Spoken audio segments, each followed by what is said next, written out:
Voilà, je vous laisse le temps de vous connecter. J'avais envie de partager avec vous une prise de conscience plutôt sympathique en rapport avec l'abondance. Hop, alors je vais fermer tout ce qui s'allume de partout. Voilà, prise de conscience et en rapport avec l'abondance. Est-ce que je pourrais voir vos commentaires ce soir? Je ne sais pas, peut-être. On verra. Prise de conscience en rapport avec l'abondance. Mais suite au live que j'ai fait hier, ou quand j'ai raccroché, j'ai fait mon Dieu, mais c'est trop long, c'est trop long, c'est trop long. 1 heure, presque 1 heure. C'est même moi, je veux dire, même quand je suis intéressée par ce que vous pouvez partager par vos vidéos, si ça excède 15 minutes, je me dis, mais je peux pas, quoi. Je peux pas. Alors oui, je vous écoute parfois quand je cuisine, quand je fais du sport, quand je fais des choses qui ne demandent pas forcément toute mon attention, mais presque 1 heure, je me dis, j'avais presque honte, quoi, de vous avoir imposé tout ça. Et en même temps, ma prise de conscience du jour en rapport avec l'abondance, elle a émergé, mais juste après mon live de presque 1 heure d'hier, euh, parce qu'elle avait un rapport avec la conscience d'abondance. Et coucou Sandra, j'espère que tu vas bien. Ça va te faire du bien ce soir, peut-être qu'on passe un petit moment ensemble. C'est vrai que l'énergie est un peu spéciale. Je sens beaucoup d'injustice, beaucoup de... Ouais, enfin des choses qui me brassent aussi, comme toi. Et j'essaie justement, c'est tout un effort de porter mon regard, de mettre de la conscience ailleurs. Et c'est tout l'objet justement de ce que je vais partager ce soir. Hier, quand j'ai terminé mon live, je dis voilà, mais presque 1 heure, c'était trop long. Et en même temps, je dis mais j'avais eu 3 prises de conscience à vous partager. Et c'est vrai que mon premier élan, c'était de dire, quand je les avais notées, donc la veille, je dis bon, ben, c'est OK, quoi, 3 prises de conscience, j'ai déjà 3 jours d'avance, quoi. Je vais en garder pour les jours où je manquerai de prise de conscience. Et puis finalement, l'élan d'hier, c'était de dire, mais pourquoi je manquerais de prise de conscience? Pourquoi je manquerais? Non, non, je vais partager les 3 et je sais que pour les jours prochains, j'aurai encore d'autres choses à partager. Et finalement, je me suis observée, je dirais, dans ce moment de réflexion et je me suis dit, tiens, c'est amusant, ça témoigne bien que ma conscience d'abondance s'est véritablement installée. C'est-à-dire que non, j'ai partagé les 3 parce que quelque part, quelque chose au fond de moi, une part de moi, était en train de dire, mais je ne vais pas manquer de ces petites perles de conscience que j'aurai à partager. Non, je ne vais pas manquer. Je vais en avoir d'autres demain. Bon, j'espère pour eux une seule. Non, j'en ai 2, mais elles matchent pas ensemble, donc je vais véritablement la garder pour un autre moment. Et je vais garder juste cette prise de conscience aujourd'hui autour de la conscience de l'abondance pour ce soir. Et comme ça, on fera quoi? Mais c'est vrai que je me suis posé la question, qu'est-ce qui fait que certains, finalement, semblent vivre au pays des licornes, là où les arbres sont chargés de fruits et de cadeaux, pendant que d'autres sont en train de traverser des déserts sans fin à la recherche d'une oasis. C'est la question que je me suis posée. Et en fait, dans la soirée, je me suis dit, en fait, ce qui fait ça, c'est ce qui fait la différence, parce que finalement, on vit tous dans le même monde. Hein. Ce qui fait la différence, c'est notre perception du monde.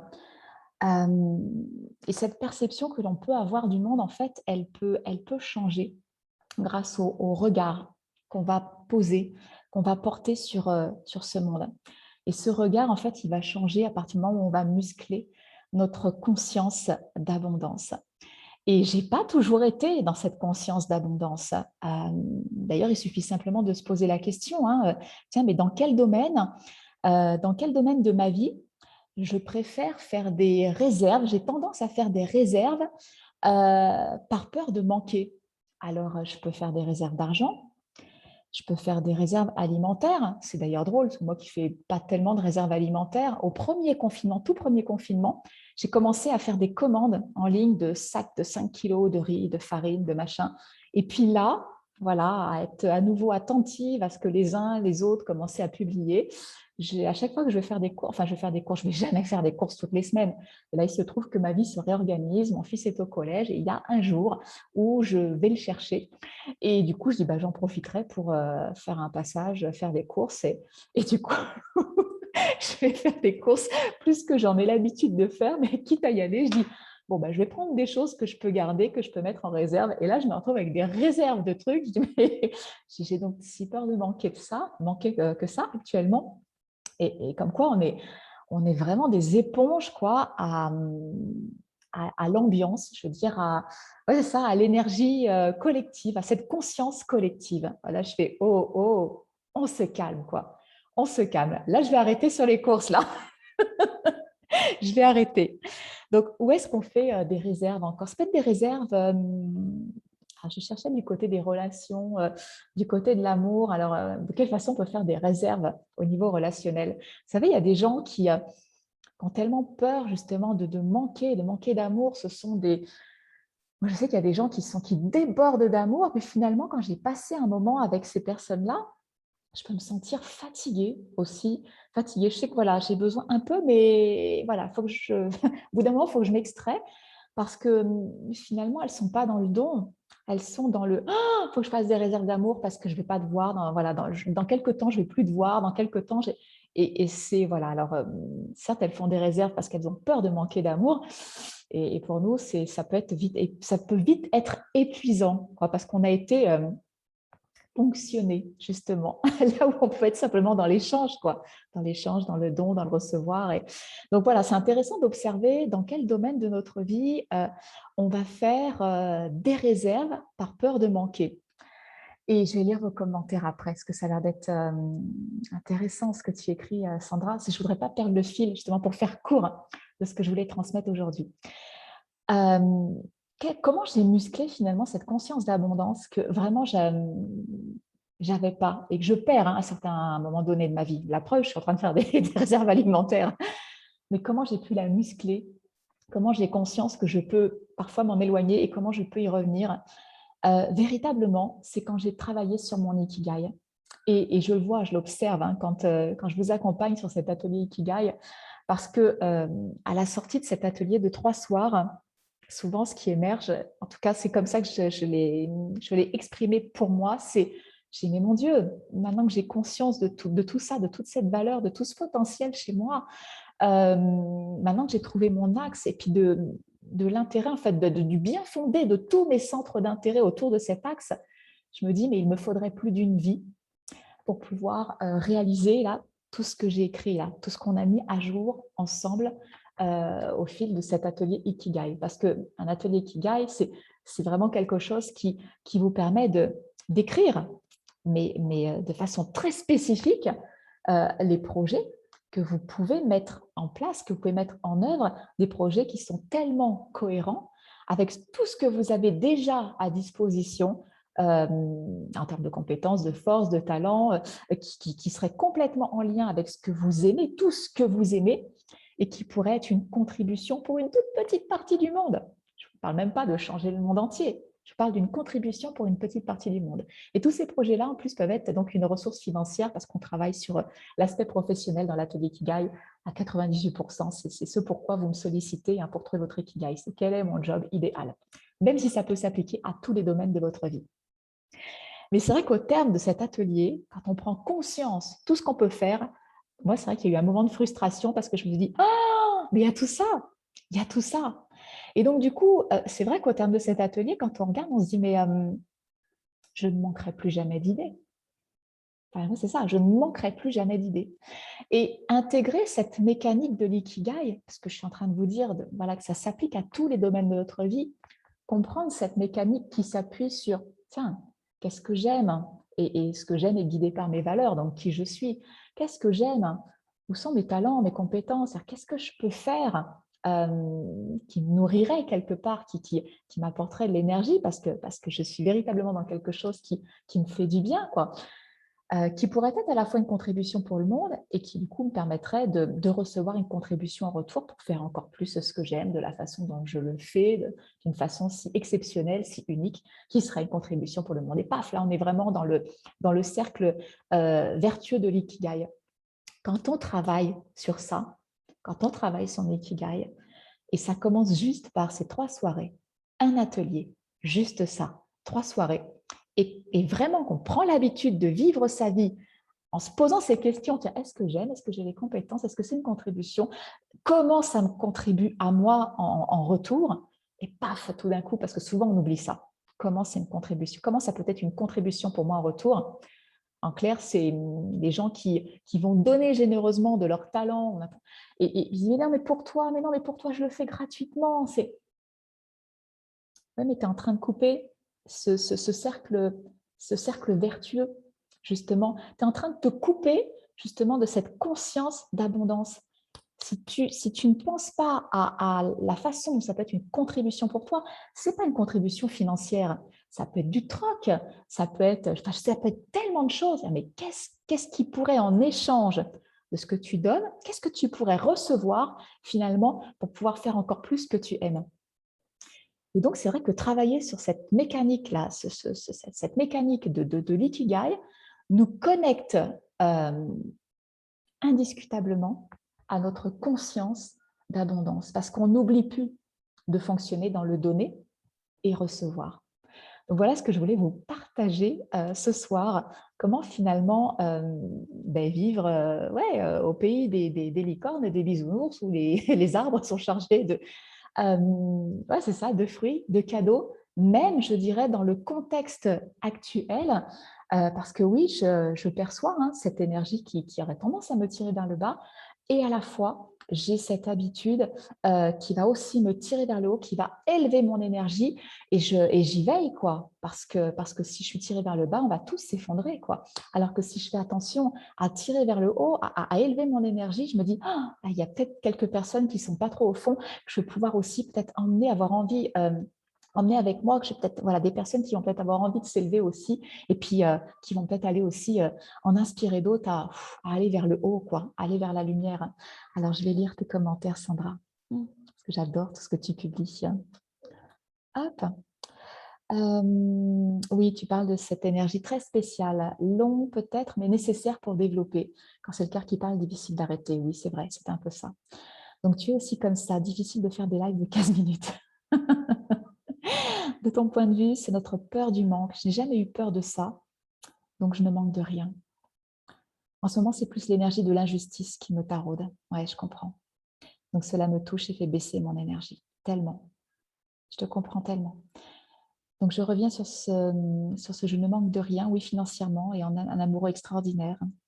Je suis plutôt vide de sens en ce moment. C'est intéressant ce que tu dis. Je m'ouvre alors à l'abondance de sens que je ne vois pas. Waouh, c'est fort, c'est puissant. C'est puissant parce que oui, quand on sent que actuellement le monde, enfin pour moi, je ressens l'injustice comme toi.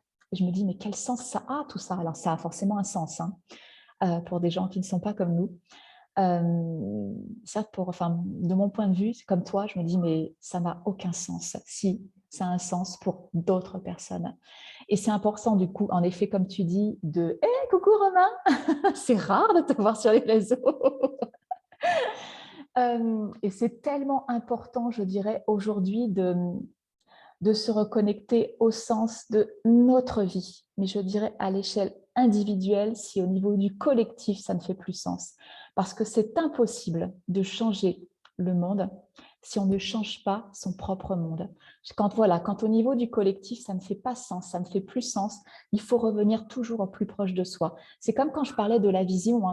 Quand on n'a plus, ça tombe bien que tu sois là, Romain, c'est pas un hasard que tu sois là, je crois.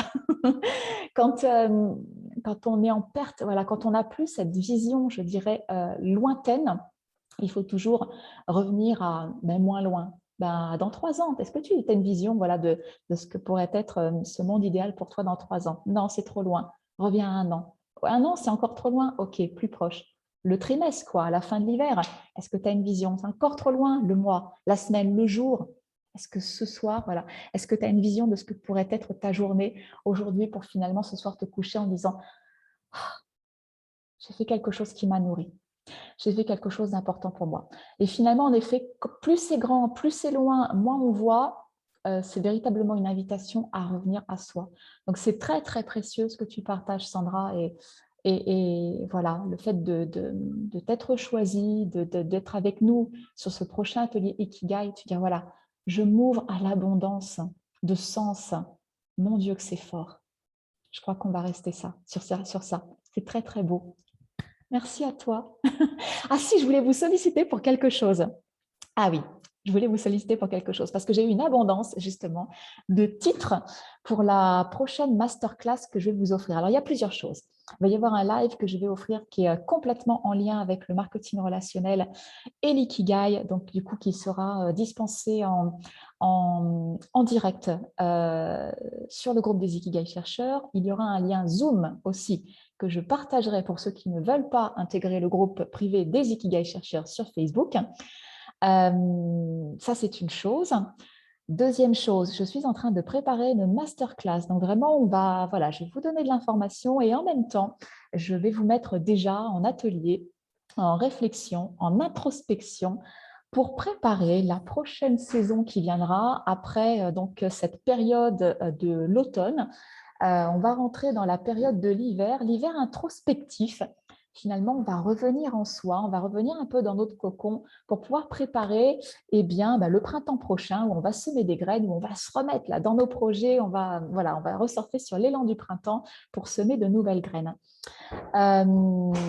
Oui, on est déjà dans l'automne. Hein. Juste petite parenthèse, pour moi, l'automne, ça commence au 1er août. 1er août, où on sent bien que l'été commence à décliner. L'automne qui est symbolisé qui est symbolisé, non, on rentre dans l'automne, à l'automne, c'est-à-dire là au 23 septembre prochain, en fait, pour moi, c'est le point culminant de l'automne. Et après le 23 septembre, en fait, l'automne commence à décliner et on va rentrer dans l'hiver. Donc oui, là, on est dans l'automne, on est dans la récolte, dans l'abondance, justement, où on est en train de récolter les fruits de tout ce qu'on a semé depuis le printemps dernier. On est en train d'observer aussi de quelle façon on a changé, ce qu'on est devenu. Donc voilà, c'est tous ces fruits-là qu'on est en train de récolter parce qu'on est en train de faire des réserves pour pouvoir rentrer dans notre hiver introspectif à partir du 1er novembre prochain. Et avant le 1er novembre, j'avais envie de vous proposer, alors j'ai déjà la date, j'ai peur de me tromper, je vous redirai ça, mais 24 octobre prochain, ouais, je crois que c'est ça, 24 octobre prochain, je vais vous proposer donc une masterclass pour justement on puisse travailler ensemble sur cet hiver introspectif. Voilà, comment on peut se mettre justement dans cette phase d'introspection pour préparer le printemps prochain. J'ai plusieurs titres qui sont venus, je voulais vous les proposer et puis vous allez me dire du coup s'il y en a un qui vous parle plus que l'autre. Alors, le premier, c'est, alors vous me mettrez en commentaire, ce n'est pas la peine de le réécrire forcément, mais titre 1 ou titre 2, etc. Ou alors vous me dites, ah non, un mélange des deux, puis vous me faites des propositions si vous voulez. Plus on est de fois à jouer, plus c'est sympathique. Hein. Le titre 1, c'est l'art de bien rien faire pour trouver sa voie. Le deuxième titre qui m'est venu, c'est arrête de courir et tu trouveras ta voie. Ou j'arrête de courir et je trouve ma voie. Le troisième, plus peut-être carré, un peu moins, peut-être moins rigolo, c'est hiver introspectif pour trouver sa voie. Puis comme je ne trouvais pas très rigolo, peut-être un quatrième qui est c'est décidé, j'hiberne et au réveil, j'aurai trouvé ma voie. Voilà, finalement, ça en fait 4. Le premier, je répète, l'art de bien rien faire pour trouver sa voie. Le deuxième, arrête de courir et tu trouveras ta voie. Le troisième, hiver introspectif pour trouver sa voie. Et le quatrième, c'est décidé, j'hiberne et au réveil, j'aurai trouvé ma voie. Lequel vous amuse le plus? Lequel vous parle le plus? Et voilà, je suis en train de travailler pour vous préparer cette masterclass, cet atelier, pour vous donner le goût de cet hiver introspectif. Je vous embrasse, je vous souhaite une belle fin de journée et je vous dis à demain pour une nouvelle prise de conscience.